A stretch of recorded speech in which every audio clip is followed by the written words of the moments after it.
కన్నడ నాట కమల్ హాసన్ వ్యాఖ్యలపై ఆగ్రహం.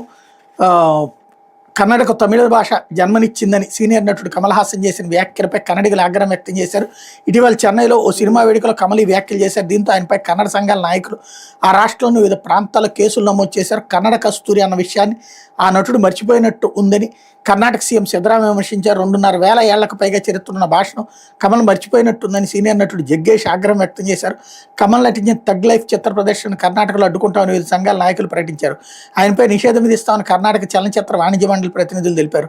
ఉప ముఖ్యమంత్రి డీకే శివకుమార్, మాజీ మంత్రి సీఎం యడ్యూరప్ప, బీజేపీ మాజీ సీఎం యడ్యూరప్ప, అట్లా బీజేపీ రాష్ట్ర అధ్యక్షుడు విజయేంద్ర, కేంద్ర మంత్రి హెచ్డి కుమారస్వామి, కర్ణాటక రక్షణ వేదిక అధ్యక్షుడు నారాయణ గౌడ తదితరులు కమల్ వ్యాఖ్యలపై ధ్వజమెత్తారు. తన వ్యాఖ్యలతో చెలరేగిన వివాదాన్ని కమల్ హాసన్ తెరదించే ప్రయత్నం చేశారు. అమితమైన ప్రేమతోనే అలా అన్నానని, ప్రేమ అన్నారు, క్షమాపణ కోరదన్నారు.